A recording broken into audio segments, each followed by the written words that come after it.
Hey everybody, welcome to SEO UnMasked episode number 053. It's December 6th. It's been a couple weeks, but we're happy to see you back. And I'm Garrett Groff. I'm Steve Brownlee, and we're missing Boat Boy. Yeah, Vin's on another fucking cruise. He sent me a picture of himself examining the tile grout in his bathroom this afternoon. Sounds like there's some major tile grout issues on most cruise ships, but Vin spends a lot of time gambling. I mean, he's down, I think, $175,000 this year gambling.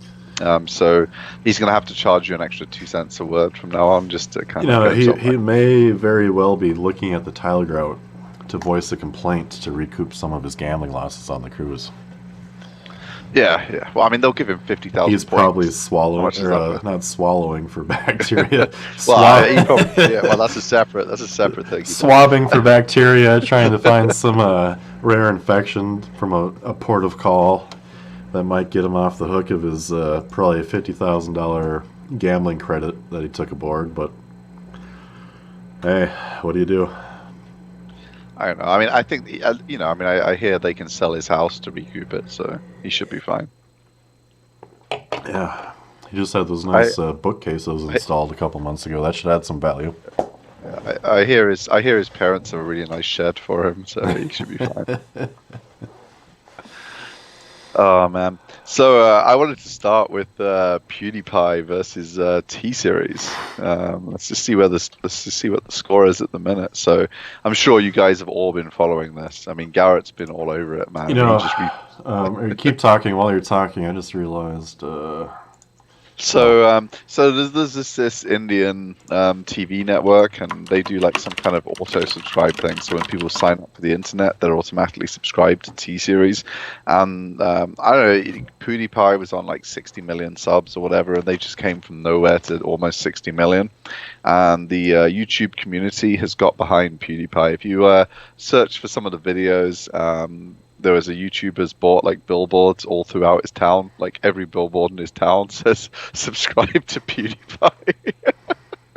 There's people been buying like local newspaper ads, like type this link in bit.ly PewDiePie to subscribe to PewDiePie. It's pretty amazing. And now PewDiePie is back with a 500,000 subscriber lead, 74.6 to 74.1 over T-Series. So we need you guys to do your bit for the SEO community, do your bit for America, and subscribe to PewDiePie. Do your bit for America. Isn't he like Danish or something? Quiet you. Well, he's not British either. I mean, look, just do your bit for America. This is America. Do the best for the world that you possibly can. Yeah, let's subscribe to PewDiePie. I mean, you can get some really cheap flights. We need to keep our beaches clean, and we need to keep our streets clean. And the only way to do it is, one thing that people have been doing is they've been opening multiple Google accounts and subscribing them all to PewDiePie. So if you have a work account and you're already subscribed to PewDiePie at home, when you get into work tomorrow, subscribe to PewDiePie from your office Gmail account. You need to be subscribed to PewDiePie at home and at work, because these are fake subscribers on T-Series. So the real question is, let's say you're a person manipulating YouTube and you have fake subscribers, fake view time, fake likes, fake everything. Wouldn't it be fair to say you'd probably get penalized for that? Oh yeah, but not if you're T-Series, because you're a legitimate corporation. You know, big companies don't get penalized, just normal people. Like if PewDiePie had fake subscribers, he would get penalized, but absolutely. T-Series, no. I mean, that's a company, man. You gotta get that company money in if you're YouTube. So subscribe to PewDiePie. There's some really great comments in the chat. T-Series equals big gay. Loads of stuff like that going on. Some really legit comments, as you'd imagine, from the interwebs. But don't let that put you off, guys. Subscribe to PewDiePie. I mean, Garrett had an interesting comment about how T-Series were picking up their subscribers. Seems like it's a bit like niche edits, right, Garrett? Right. So the whole idea is I'm a person in India. I get internet service. The ISP gives me some terms and conditions, TOS, terms of service, that I never read because I'm an average person. And yeah, I don't read them either. And within those TOS, it says, we're going to subscribe you to this YouTube channel. It's kind of like how with niche edits, you know, I think a lot of people think we're joking that they're hacked links, because they definitely were, and they definitely still are quite oftentimes. Oh, I found plenty Yeah. in the wild that were hacked. I mean, Um, you write to the, you know, like someone showed me some niche edits, and I don't know which provider they were from, because there's loads of providers for niche edits. I emailed the webmasters. He emailed some of the webmasters himself too, and they were pretty horrified that these links had been hacked on. They were definitely hacked links, in some sense of the word hacked. But Garrett will go into more detail now about how they may not be hacked. They may have agreed to it. Yeah, so like the so first thing on the news here, Barry at the Roundtable was talking about Google shouldn't delist a hacked site. Well, you know, there's kind of two sides of that coin, isn't there? One, on one side you have, it's a hacked site, who knows what the fuck it could do to somebody that's looking at it. If you don't I'd rather they delisted hack sites, to be honest. Or two, it's like you're saying, well, it's not their fault they got hacked. They should still have a chance. And that's kind of like a piss poor way to look at it, I think. I think they should be de-indexed. You're harmful to people of the world. Your computer could get infected if I went to this website. Well, yeah, or you could be mining cryptocurrency and Right. fucking, you know. You know, it's relatively easy to maintain a website like WordPress that a lot of people use. I'm not going to say everybody, obviously, but you can get a free plugin called WordFence, or I'm sure one of many others, that is going to protect you like 99.99% of the time from anything for free. Your hosting company does stuff. You know, it's not hard for the average person to log into WordPress, update plugins, even once a month. You know, if you're running a website, you're probably logging in every day, and it tells you right there on the left side, update. Well, I don't even think it's an issue of like, you know, I think it's just for the users of the internet. If you're searching for something, hack sites shouldn't come up in the results. No. Like, you search for like a university website, and they've been hacked by a Viagra company, which used to be like a big thing. It's less common now, but you don't want those results in search. Google's right not to show them. And to be honest, if you do get hacked, it'll happen to everyone. I'm not going to judge the people that get hacked. Like they went on holiday, a big WordPress. Things do happen. There was a 0-day vulnerability on WordPress. They went on holiday. They didn't have any staff. You know, they're a small business, and they update when they get back. And during that 2 weeks, they were hacked. And you know, the truth is, if Google doesn't send them any traffic for that 2 weeks while they had some vulnerability or they were hacked, it's just the way it is. You know? Yeah. I mean, it sucks that it happened, but it seems like an unavoidable. It seems like an unavoidable thing, you know. Like we're all going to have our sites at some point hacked and at some point de-indexed by Google because of being hacked until we fix it. And it's going to suck, like Garrett says, when it happens. But for the user, like, I hate defending Google because, you know, I have a lot of negative things I'd like to say about Google. But one thing is, like, their user isn't you. Their user is the person searching, and they have to give them the best experience. And no one in the right mind thinks the best experience is going to a hack site. Oh. So, I mean, it's an easy decision. I mean, you know. And tying this back into niche edits, you can make an argument that the niche edits you're buying are not on hack sites. There are some different facets to this conversation. But what I don't think a lot of people understand is niche edits are super popular right now because Google hasn't penalized them yet. Yes, that. And we've talked about it in the past, about how people are way overdoing it. You know, I'm not saying that they won't work, they won't do this, they won't do that. But again, you're chasing the revolving door of SEO. What's the dodgiest thing you can currently get away with? Yeah. Yeah. A lot of people don't know that. Let's say I'm a big agency owner. I have a lot of clients, doesn't really matter my margin, my revenue. I just have a lot of clients, big or small. Hundreds of them, maybe 1,000. You know, there's agencies out there like that. They don't really make a lot of high margin, but because they can automate all their stuff so well. What happens is they have these companies, their clients, sign a contract, and it buried in the TOS is we reserve the right now and in the future, meaning when you're not a client, because it's inevitable with a lot of these guys, to make content updates to your website that we believe will be beneficial. What falls under that is they can log into your website and pop that bad boy up. Pop a link in. And again, I'm not saying that's necessarily not going to help you link with links. Like, it might give you a nice pop on your rankings. Cool. The problem is that business owner doesn't have a fucking clue. Like, not at all what's happening. And then I think a few weeks ago or maybe a month ago, we were looking at some of these niche edit providers, and I've bought a few just to see. And like on a lawyer's website, there will be a page, like a 1,000 word document linking. It's about like a plumbing legal action or some bullshit. And there will be like in a 1,000 word article, 20 external links to 20 different plumbers. And that's a niche edit. And it's like, okay, was it legal? Yeah, that lawyer's firm signed the TOS, and they probably didn't understand because they're not web savvy, because they had to, Well, it's going to be debatable whether it's legal. If you say the way the contracts that we've been shown have it worded, where it's like, content that will be beneficial to you, I think you would have a serious, difficult time arguing that page is beneficial to the law firm. Having those 20 links forced in. And the other one that really always catches me and amuses me is these law firms that, it's a $50 million, $100 million, $200 million law firm, and they're linking to their competitors for $30. Right. I mean, and that's the thing. They have no idea that their agency is selling links on their website on top of what the agency is gimping them for. It's an ethical thing. For me, the legal gray area, I don't fucking know. It seems legal enough.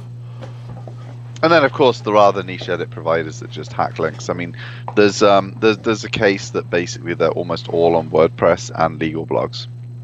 There's very few niche edits that aren't on legal blogs and niche edits. That's because there's one particular legal blog provider that loads of lawyers use, which is very easily to hack. And then there's WordPress, which is also very easy to hack. And it just seems to me to be a weird coincidence that there's so many of these old article links available on the two easiest to hack platforms. You can't get them on anyone else. It's outreach, definitely. It's just real outreach and white hat, but it just happens that the only sites that you can get this white hat outreach on is sites that you can hack. I mean, it could just be a coincidence, guys. I mean, who am I? Who am I? I'm just a guy. So I mean, I don't know. I mean, what I find most bizarre about niche edits is that the brand was known as hack links on Black Hat World for a long, long time, and there's people selling it now as if it is like a new thing, and it wasn't that. Like it, I don't know. It's like, would you had a new like form of government, and you were going to just come forward? Would you be like, oh, do you know? I mean, It's like the revolving door. I know this Nazi thing was bad in the past, but I mean, we could just call our new form of government the Nazi Party. The only thing you can blame it on is the revolving door. We both know that, and everyone knows. I'll be really nice and say 90% of people that enter the SEO world are gone in less than a year or two. So no one remembers, yeah. So let's be even nicer. Let's say 75% of people are gone over 3 years. They've made no money. They've spent everything. They're done. Didn't work out. Sucks. It's a whole new fresh population of 1 million people trying to get into it. These fresh-faced young kids that don't know what they're doing, man. Yeah, and well, not even young kids. There's people 30s, 40, 50 years old trying to break into it, and it's like, Jesus, those 30-year-old old bastards. Yeah.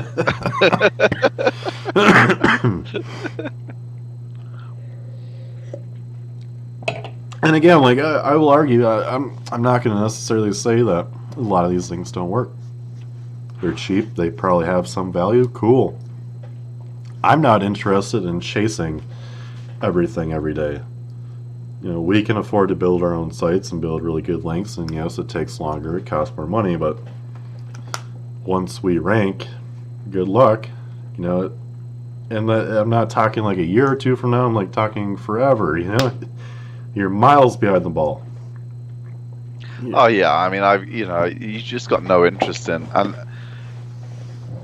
the depressing thing about this industry is there's genuinely agencies out there that are buying this bullshit and telling their clients it's white hat. Now, I've got no problem with you. Like, honest to God, if you're a small player, like you used to be a client of ours a few years ago, and these cheap ways of hacking links in or whatever, like manipulating links in or whatever the correct way of phrasing it is now, of these bullshit contracts, you can get these cheap links, and you haven't got any money, and this is the only way you're going to make some money. I've got no problem with you doing it. Like, honest to God, like, you know what you're doing. You know the risk you're taking on. So why not, like, what if... Have some fun with it. But when you're selling it to a client, it's bullshit. Like, if you don't know that it's bullshit and that you're not doing white hat link building, like, here's the thing. The page that you bought the links from saying it's white hat is not proof that you've done everything you can to. You're supposed to be a professional. And in every other industry, like, if you're a mortgage advisor, you're supposed to read the mortgage terms and conditions and make sure it's what your client wants. Your client says to you, I want white hat links, I want clean links, I don't want paid links, I don't want hacked links, I don't want any bullshit. It's your job as the advisor. Now, obviously, you're not going to go to jail like you would if you were a fraudulent financial advisor, but you should have the same ethical standards. But unfortunately, in our industry, there's just no ethical standards. I mean, and that's and then add on to that, I think you're being over optimistic on how many clients actually would ask those questions. I don't know. I think there's a lot of clients who are like, I don't want any dodgy shit, and their agency tells them, yeah, we'll do clean. Well, I guess on the other side of that coin, it's fair enough, because right now, what's the return rate, or not the return rate, but at what rate, if you're an agency and you go to work with somebody and you're in the initial meetings and they say, well, I've been burned 5 times, what makes you different? So I guess you have to do a good point that most people that you actually work with now in the SEO world as a client, they've already been burned. So they know that there's something shady going on. I just don't think they probably just don't know what it is. Well, yeah. And if you get to number 5, you're probably dealing with the same guy again with a new company name and a different sales rep there now. I mean, let's be honest. I mean, this industry's a fucking joke for the most part. I mean, it's an absolute fucking joke. It depresses me. Going to an event in another industry recently really hammered it home. Like the questions they were asking providers, the ethical standards that they hold themselves to in a more legitimate industry compared with the standards that we hold ourselves to in the SEO industry is depressing. Really is. I don't know what the solution is. I mean, just, but... I don't think there is a solution. It's one of those things where, unfortunately, I think it's something that'll continue to get worse. And it's going to make the entry level, the bar for people that do want to do good work, is going to make it much harder for them to get involved. And I guess I think we're in a fortunate situation that we've been able to ride this out for officially for 6 years or whatever it's been. If we were starting now, with the price, I don't know how I'd walk into a local business these days and say, well, my minimum retainer is $5,000 a month. Because I know there's guys offering it for $500. Yeah. And I just don't know. And, even trying to make the argument, like, if you stay with us for 6 months, it's pretty much very likely that your rankings are going to stay there for the next 5 years and no one's going to touch you. You couldn't even make that argument anymore. Well, what's the worst that can happen? I'd rather just try the $500 guy first. Yeah, I mean, good luck. It'll work for a while. Yeah, well, there was that Broke Nobody's International type breakfast meeting that I went to, and they asked me to present on penalty removal because their Google guy had fucked everyone over. Yeah. Everyone's sites had got a penalty when the first Penguin came along, and the same's going to happen. I mean, if there's a source of links that's too easy, like the sites that are hacked, the sites that are compromised, it's going to be easy for Google to work out that that's bullshit. And suddenly those links are going to be worthless, just like every update. I mean, the truth is, though, since Matt Cutts left, there's no one competent driving that at Google, so the time period is much longer. I mean, they catch stuff years later now than they used to, which is a shame. Matt Cutts used to be a lot more proactive, and he was such a smart guy, though. I mean, I guess the US government has greatly benefited from hiring him. I'm sure. Especially because I bet he doesn't charge much because he's already so rich. Well, I'm sure he charges plenty. Well, yeah, but I mean, like, what's he going to charge versus his worth? I mean, the guy's worth $1 billion. I mean, you know, like, they're not going to have to pay him properly because he's already rich. They just pay him the same as what they would pay nobody. A guy like Matt Cutts, I think it's not just his skill set; it's his confidence to go and say, like, whether you think Google's policies are right or wrong, when he was doing web spam, this is how it is. It doesn't matter if he's right or wrong. It is how it is. We are going to enforce it. Play ball. Well, there was no web spam team at Google. He convinced them to start one. I mean, like, he made his own job, made his own role, and he's brilliant for doing that, because how does Google stay in business? By giving relevant as they can search results, and then people click ads. If their search results become irrelevant, you know, I have my own worries that the human population is such sheep that Google may not go away, but I think, you know, they have to be relevant. And if spammy sites that Matt Cutts was killing were still ranking, you know, and I mean, it's a good thing for the human population to have that stuff. It's good news while we've been on. Thank you, guys. Keep subscribing to PewDiePie. While we've been on the air, he's gone from 440,000 in front to 450,000 in front. We've picked up 10,000 subscribers to PewDiePie. I know we have like 1 million viewers right now. We've had three tonight. One of them is me. I know we've got 1 million viewers live on the air right now. All of you subscribe to PewDiePie. We can push this up to some serious number. We've increased it by, I mean, it's about to go to 451. We're about to go to 11,000 extra PewDiePie subscribers. Yeah. I think PewDiePie is actually going to make it to 100 million first. I mean, obviously T-Series is going to win in the end because they're subscribing everyone who not to digress much about YouTube stuff, but I used to enjoy watching Steven Crowder. I don't know if you've ever watched him, but very conservative, very Republican, and I don't agree with him on everything, but he has a comedian point to it, and it's a hilarious show to watch. It's on YouTube that he does it, I don't know, every week or whatever, and I hadn't watched it for a while. And last week, was it Friday night, my neighbor was over, and we were watching it on TV. I put it on the TV, and I hadn't been watching him for a while, but he has this mug club where you send him, like, it used to be $50 and you get a coffee mug, and that's how he was raising money because he got censored on YouTube. Oh, really? Yeah, and he's really not that out there. That what his big claim to fame thing is now. Over the past year, he goes to college campuses and sets up a booth and says, he puts a sign on it. He'll say, like the one we were watching. Male privilege is a myth, changed my mind. And he doesn't make any statements, he doesn't do anything. You know, it's all recorded, and college kids can come up and sit down, and he doesn't necessarily believe in what that sign says. He just wants to have a logical argument with people about what's going on. So, you know, it's interesting to watch.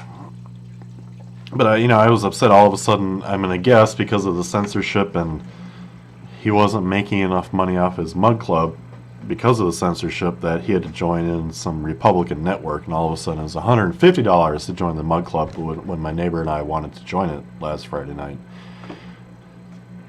You know, YouTube censorship, honestly, he wasn't that out of line with anything he said or done, and he actually, because he's a comedian, he lets people play into their own bullshit. And There's another channel like that. Some guy does like it's the kind of like, the mind tricks, the weird talking that Darren Brown does, but he does it like for debate purposes, and so he'll go around onto a campus or something and get people who are obviously opposed to it and try and make them defend their position. But by the end of it, he confuses them so much that they're not sure anymore. Well, that's what happens. These people end up talking themselves in circles because he'll just say, "Well, why does that make sense?" And then basic human logic flaws. But Yeah, well, as Winston Churchill said, if you want an argument against democracy, have a 5-minute conversation with the average fucking voter. I mean, people's views are so logically inconsistent, and I hate that we can't have a logical discussion about anything anymore.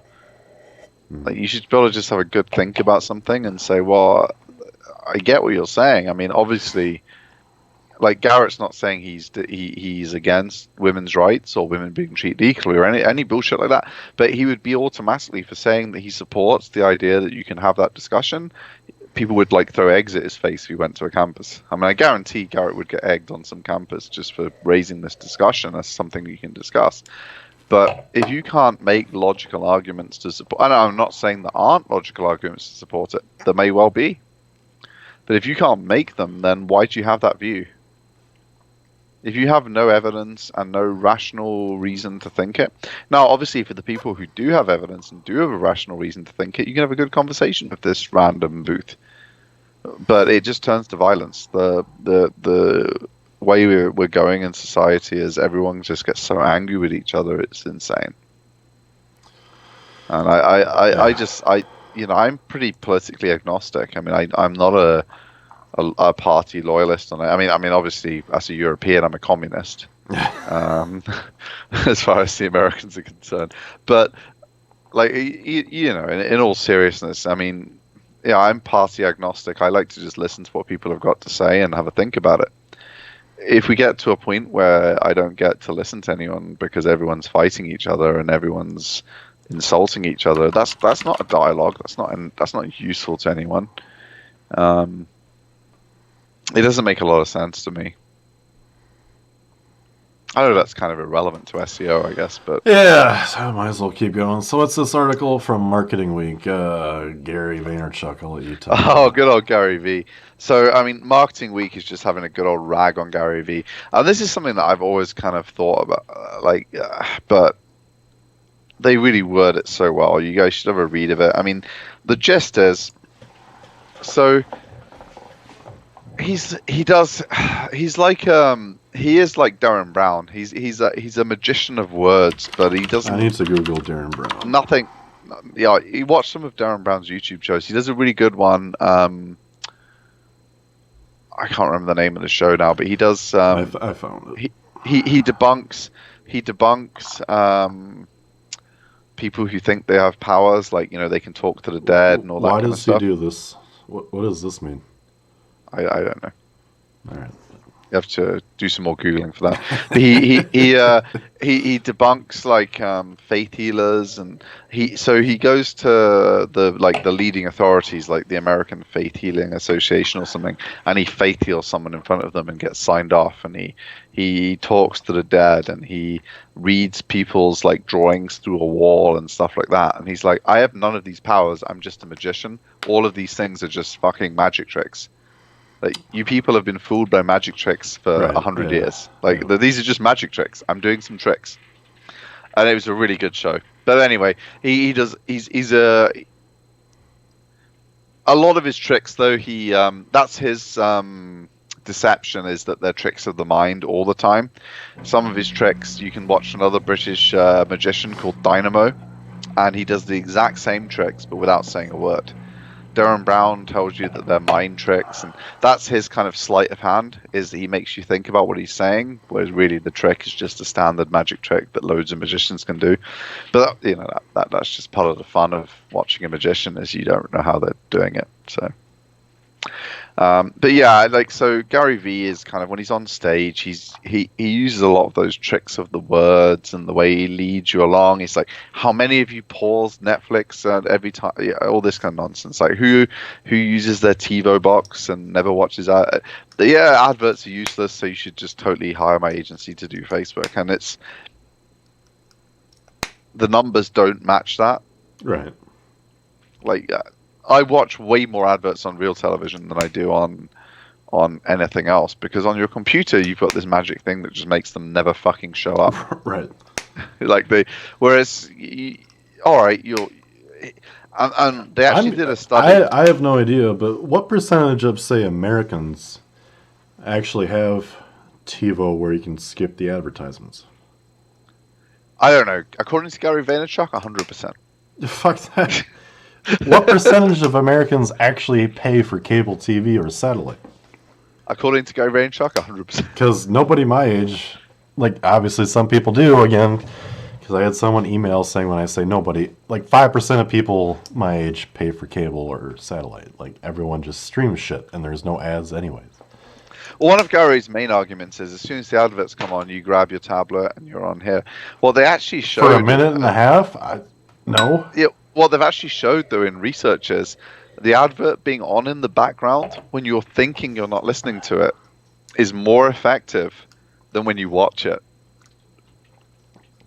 And it's obviously way more effective than when you watch YouTube with uBlock Origin that blocks the ad completely.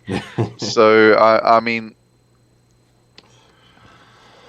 It's basically just bullshit. Like, everything Gary is saying, and I know I've kind of talked about him positively on a few episodes, and I think it's fair that we bring some balance. I to be fair as well, I did insult his last 2 books as being a piece. But, you know, if you give a 5-book deal to a guy that only has 2 good books in him, you know, the books number 3, 4, and 5 are going to be dog shit, and that's what's happened with Gary Vee, unfortunately. Like, books 3, 4, and 5 have been pretty fucking terrible.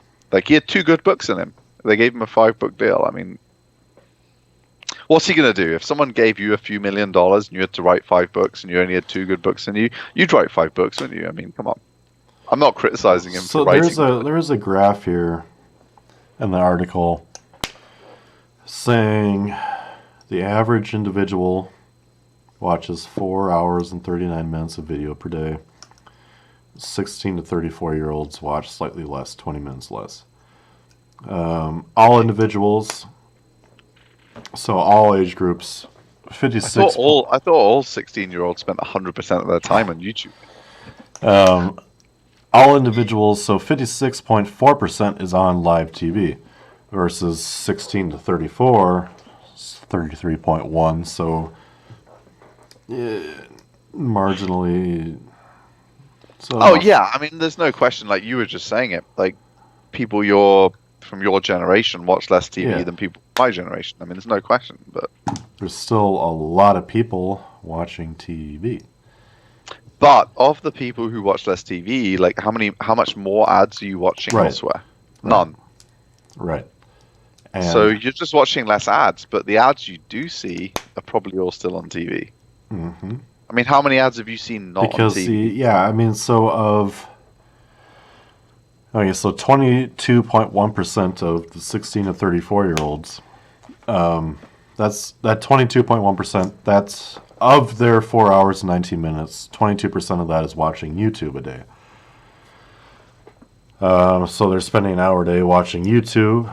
Depending on what they're actually watching, music videos or 20-minute rants by PewDiePie, they're seeing 30-second advertisements that they can skip after 5 seconds, or they have ad blockers anyways. How many advertisements do they actually watch? I'm going to say very little. If we can go to Facebook, only 8.1% of people there are watching video. You're not seeing any ads on Facebook. I think it's like if you watch, like, there's some 20-minute videos I'll watch every here and there, like once a month or something. After like 5 minutes, you have to watch an ad. I'm sure people are skipping around. Even with uBlock. I don't use it. Oh, yeah, uBlock will probably get rid of that for you. Yeah, and like, how many people are watching the video all the way through? No one. again, not a lot of people my age are doing that. Most people seek and skip through a video, and they're not necessarily like me, where I'll usually watch it, but I still have tendencies to skip through and get what I want. So they're not seeing any ads because they didn't get the 5 minutes of playtime out of that 20-minute video. If we look at subscription video on demand, I thought if you're buying movies on cable video on demand or shows on demand, you're not paying for ads anyways. So, well, that's how it used to work, but they've started putting ads into video on demand. Like when you used to buy like a Showtime boxing pay-per-view or something, there was no ads during the boxing. You just got like people talking during the breaks. They've started putting ads on pay-per-view boxing now and stuff like that. I mean, I guess the internet's probably going to be similar. Like if you buy something online, probably sometimes there's ads. I might be wrong though. I don't buy anything online. I know, like Netflix, you don't watch ads, do you? I've never seen an ad on Netflix. No. Amazon Prime, never seen an ad. Except, like, when you sign into Amazon Prime, then there's loads of ads. I also have Hulu in addition to those two. The cheapest Hulu you have to watch ads, but I pay the extra $2 a month to not watch them. A big $2. Yeah, so it's like, yeah. I don't know. I've never been a fan of Gary Vee. I think he's starting to probably be scared deep in his own mind that what made him his fortune is quickly going out the door. Well, and as the article points out, he owns stock in all of these companies that are starting to hit some problems. And he, really interestingly, like that, and I know we spoke about this on the show before, when I called out that sneaker company that made his Clouds and Dirt sneakers for their ethical policies and how they treat their staff and stuff, they responded, he ignored me. Like, he's only interested in his bullshit marketing and people loving him. He's not interested in replying to serious things. But the brands he represents, he puts them in that position because he doesn't give a shit about the things that if you're their marketing agent, you need to actually be holistically thinking about that stuff. You need to be like, well, all right, I'm going to sell you a load of fucking sneakers. And like, unlike Garrett said on the show at the time, no one wears those fucking shitty sneakers anymore. Like, so he's going to fix their brand. Like, a few entrepreneurs are going to buy them. He's going to sell a load of sneakers or whatever. But he's not fixing their brand for the long term. He's not helping them. Like, what they really need to focus on is shit that people care about these days. Like, are these ethically manufactured? Are the staff treated well? Well, their staff reviews say no. Their staff are treated like shit. So you're paying for some really expensive shoes for some people that have a really miserable life to make them for you. Well, probably not as bad as Nike. I mean, Nike has such a bad reputation on that shit. I mean, you read some stuff about Nike, like about teenage girls pissing themselves just to make an extra shoe because they couldn't have a toilet break and stuff like that. I'm sorry, Nike. If that's not true, don't sue me. Just fix your PR because that's all we hear about you guys.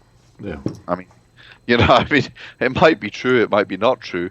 But that's all we hear about your brand. Fix your brand. Like, you've got so much money. At least get some fucking decent messaging out there. And like, seriously, do your shoes really need to only cost like $3 to make when you're selling them for $100? You can't just have them cost $4 and treat people decently. That's what drives me insane. I looked at an analysis by a American think tank around how much more would it cost for the iPad to be made in America. It was around $11, and you think about the price of an iPad, like would Apple lose one single customer with their market? No. No one's like, oh, this iPad's $11 too expensive. No. I mean, we could sit here and argue about it, but when you sell 1 million iPads a year and you're saving $11, that's $11 million in profit. And that's all they care about. Yeah, but they can just add that $11 on. That's the They could. Isn't it? They certainly could. And they wouldn't sell one single less iPad. No. And it would be made ethically. It would be made by unionized staff. It would be made by people that are earning. Then the question becomes, they obviously know that. Why is it still in China?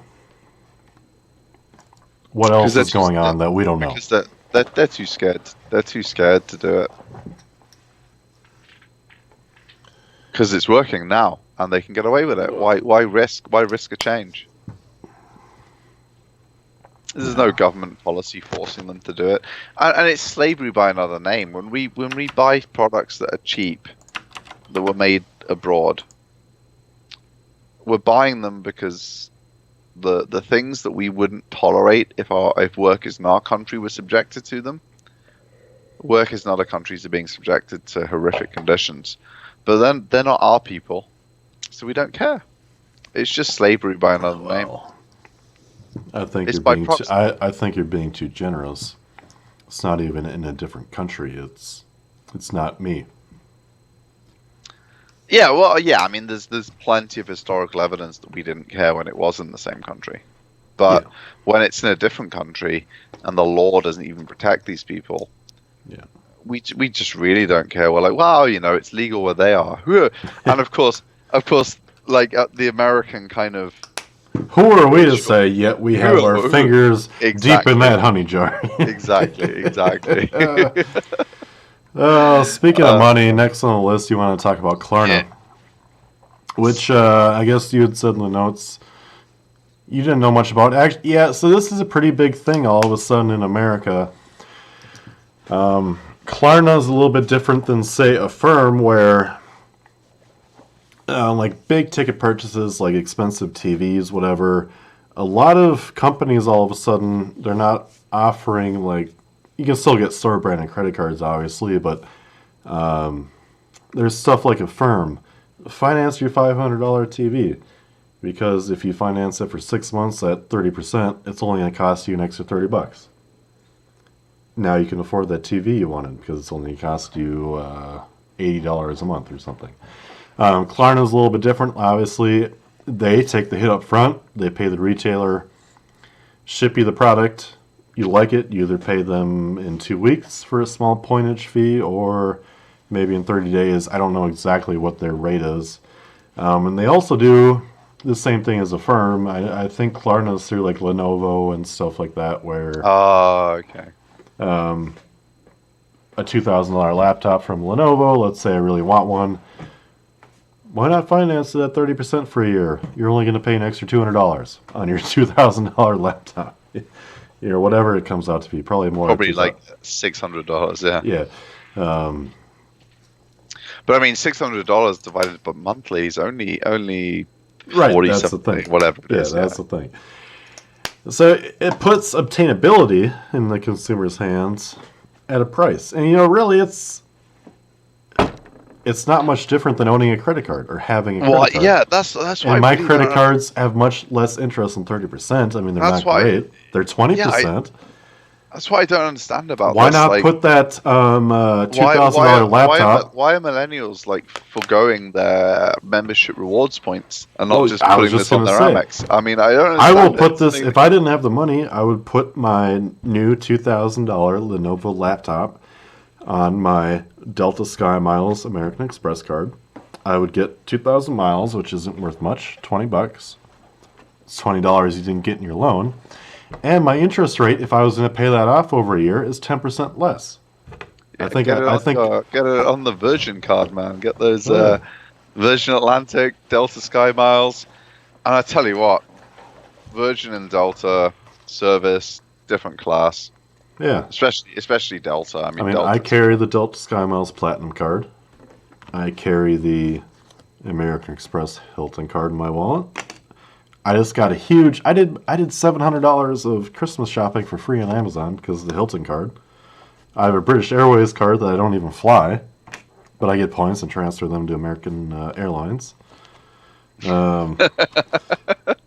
Why are you taking out these 30% loans? If you want to finance something, sure, great, it might make sense. But you can get the points that add up over time. You can get a lower interest rate over time. I think what it is millennials don't like traditional banks. They don't like banking. They don't like traditional banks. Some like weird hipster fucking startup. Yeah, I just realized I probably gave out like 4 of my credit cards numbers. Oh no, you had your thumb over some of them. Oh, okay. You're have to just check it before you like maybe download and re-upload. But no, you had your thumb over most of the time. That's why I did the Virgin card, because it's one of these new cards where the number's on the back, so there's nothing on the front. I can just, no one can see anything on this bad boy. But yeah, I mean,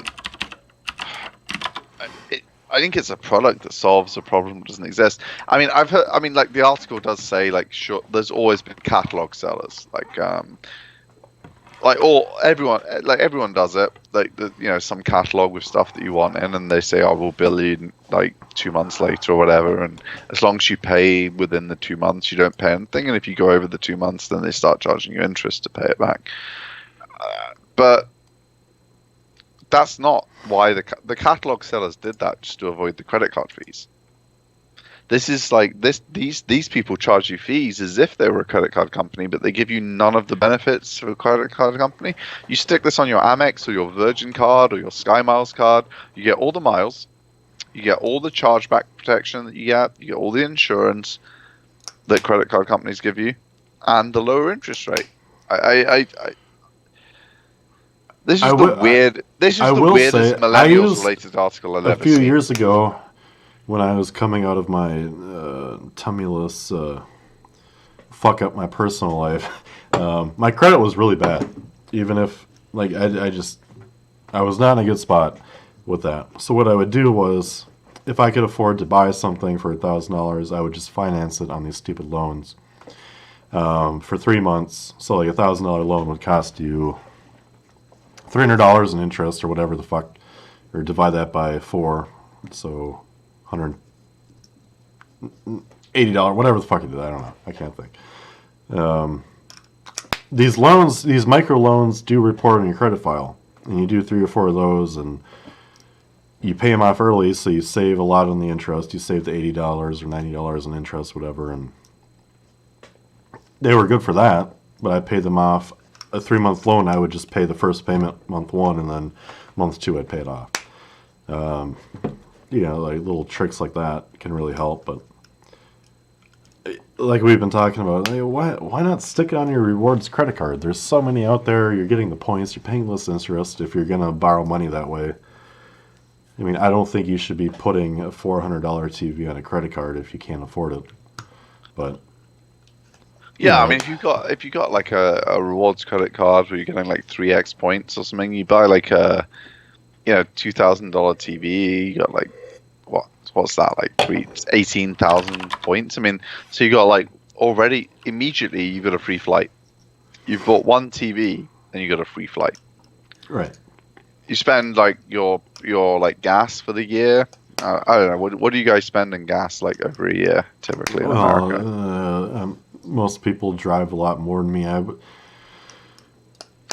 not going to look up my budget software, but I spend what would be typical? Like, I spend about $1,000 a year on gas, which is not cheap. Much.